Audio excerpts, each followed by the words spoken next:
Jesuits utilised the Rothschilds in an alliance simply to even up the odds to aid these Aragon Templars destroying the Holy See for suppressing their order.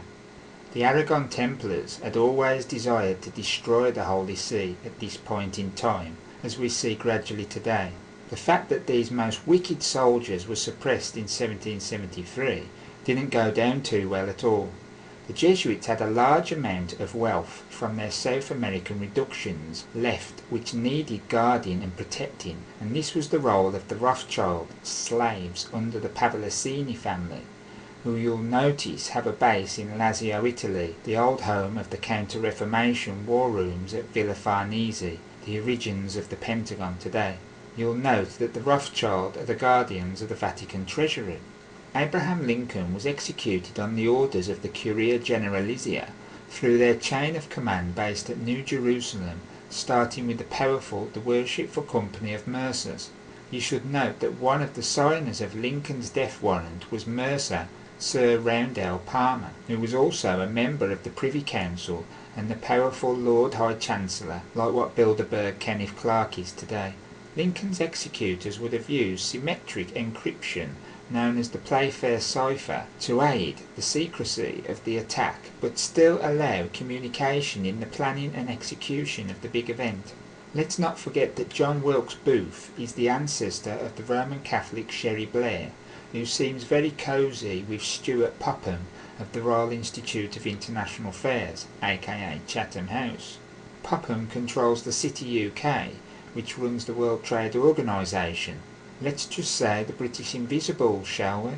Sherry is of course the wife of Knight of Malta Tony Blair, who on leaving office almost immediately showed his true loyalty to the Holy See, run by Jesuit-commanded Benedict XVI, the same Jesuit Benedict XVI who saw off a challenge by Opus Dei in 2006 and 7, once again with ties to the Institute of Religious Works, aka the IOR, aka Vatican Bank.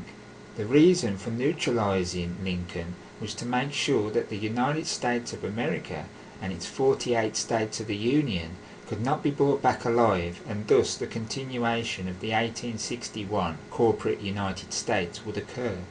Remember, the reason Lincoln destroyed America was just a temporary method to try to stop Jesuit New Jerusalem from taking ownership of American land. You see, the debts of the Virginia Company of London needed paying, and this has been the only option available other than conflict, of course. The priesthood decided to take out Lincoln and make the United States Corporation endless until further notice, such as the soon Union for the North America at some point. During this time, the neutralisation of not only the national land takes place, aiding the merchant law takeover, but the destruction of the Constitution and the Bill of Rights occurs.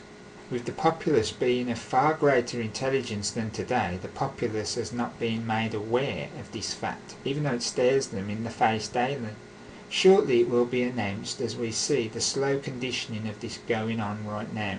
The so-called militia in the US is fully controlled, otherwise you'd have seen an uprising by now, and we've seen nothing even with the East German Deutsche Verteidigung's dense implementation of the National Defence Authorization Act. If anything should have started off the action, it would have been that in a legitimate situation of a real militia. I have provided evidence straight from R.D. Hunt's mouth of the power of the Jesuit order.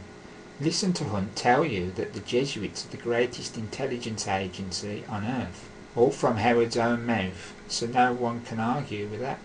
You must understand that the Jesuits and the entity have far greater intelligence than all other agencies, including the Mercer-created British intelligence, created by Mercer Sir John Dee.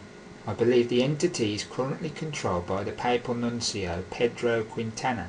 The entity has connections not only to Vatican intelligence, but also intelligence ranks of the Mormon Church, which the entity run under the Jesuits who created Utah as the home of Mormonism. Remember, Brigham Young was controlled by Jesuit soldier Pierre-Jean de Smet, the same soldier who controlled Albert Pike, the sovereign Grand Commander of the ancient and accepted Scottish Rite of Freemasonry. No one comes close to the Jesuits and the entity. The latter actually exists much longer than claimed and actually goes back 32 years after the commissioning of the Society of Jesus by Alessandro Farnese, the same family that the House of Bourbon is the continuum of, with the Emperor Juan Carlos ruling under the priesthood as the protector of the holy sites of the Latin Kingdom of Jerusalem. All as he controls all over, but will focus on the Middle East due to his title.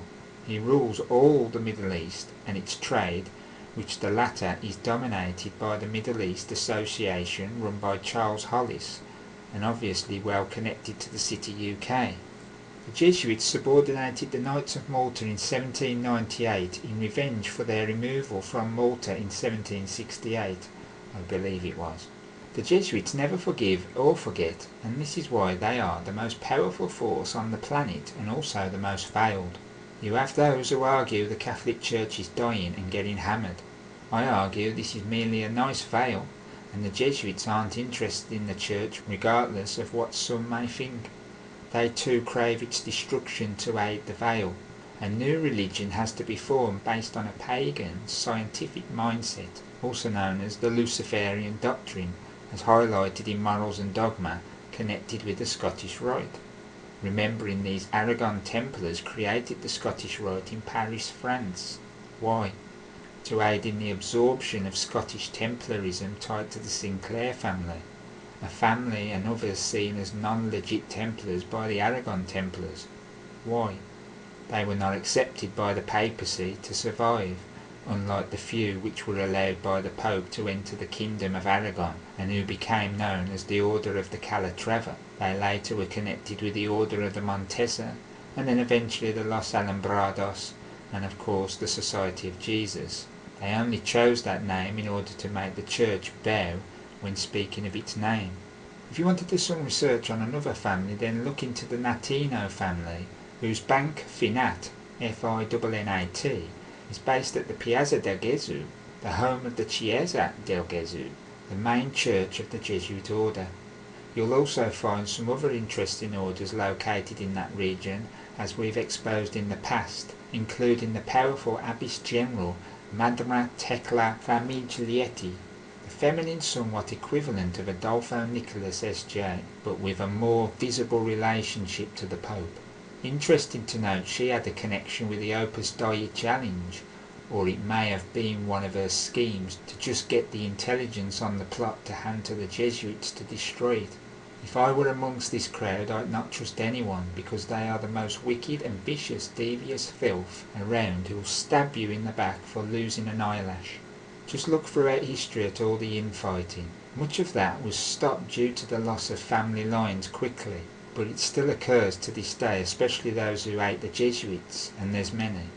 You have both Franciscans and Dominicans who hate the Jesuits, who have subordinated them both to its order and taken lands and wealth away from its subordinates. What we have here is nothing more than Knights Templar wrapped up in the cloth, plain and simple. You should also find a connection somewhere to the Hashashins, with families like the Aldobrandini and the Bobadilla, both of which were behind the creation of the Jesuit order. Also study the relationship Francis Borgia's puppet, Ignatius Loyola, had with the Hashashins. I believe what we have here is the ultimate Templar order, being a merger of the Western Templars and Middle Eastern Hashashin, as one ultra-powerful order never seen before in history. I see Nancy Banks is on this list. Well, she may find it interesting to note that the Worshipful Company of Apothecaries have at the front for HIV this Robert Gallo, who is a front puppet of the Jesuits aiding in the slow kill, or in the case of AZT and protease inhibitors, quick kill medical inquisition today. Gallo was awarded the sword of Ignatius Loyola at Jesuit St. Louis University, whilst we also have an AIDS Tsar trained at the Jesuit St. Ignatius College of all places.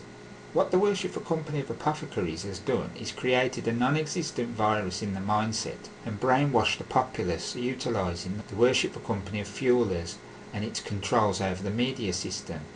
You then have the Catholic-funded alternative media, which is nothing more than the American Protective League Continuum, Fooled also by this idea of a virus, including Dr. Strecker, who pushed the same scientific claptrap as the so-called experts. Remember, the conspiracy arena was a creation of the Jesuit soldier Frederick Copplestone S.J. If one needs to understand this great scam, they need to view The Emperor's New Virus and The House of Numbers, and the other documentaries out there highlighting truths on the real diseases branded as AIDS. I also highly recommend AIDS Inc. by John Rappaport. Nancy should also find it interesting to study the connection of the House of Bourbon to the Dope Inc., as she calls it, which is nothing more than the crown bar and livery system run by the worshipful company of Mercers, who created the British East India Company, aka the Honourable East India Company. I don't believe it ever gained full livery status, but I could be wrong. The prime poppies were created by the worshipful company of apothecaries. You then had the devilish London Missionary Society pushing the mindset of opium use in China under the guise of Christianity. Is it any wonder the Chinese chop up Christians? Unless one knows history, they will not understand what initially seems illogical. When one does understand, then you can see why it would be fine to have the mindset they have over this issue. Remember, both the Catholic Church especially, and the Church of England are not Christians. They are pagans, pure and simple. Even the head of the Anglican Church, Rowan Williams, is a Druid, for God's sake. The same Williams who's lectured at the Jesuit Pontifical Gregorian University in Rome and prayed at St. Peter's Basilica with the pontiff. A wicked demon aiding the destruction of the Church of England to help bring about conversion to Catholicism. Jesuits always infiltrate and absorb or destroy one or the other. Show me a church in England which carries a King James authorised AV 1611 Bible. I don't see them. Show me one that carries the banned Geneva 1560 Bible. I don't see one. So how can these be Christian? In fact, how can any church be Christian? Remember, the influence over Britain by the Jesuits goes back to as early as the late 18th century. I often wonder what it would be like today if Edward de Vere, V-E-R-E, or his son had taken their rightful position as King of England. Remember, he was the bastard son of Elizabeth I, and he then had his son with Elizabeth. I believe his son was the Earl of Southampton, who he had to witness being executed under the orders of Elizabeth I, but under deceit. You see, that Pavlicini-controlled Cecil family panicked when the de Vere camp attempted an attack on their authority with a takeover. The Vere camp was defeated and the Cecils made out they were trying to overtake the Queen. This was totally a lie, but the secret was kept about de Vere and his son, even from Elizabeth, by the wicked Cecils, which today the Rothschilds are the continuum of.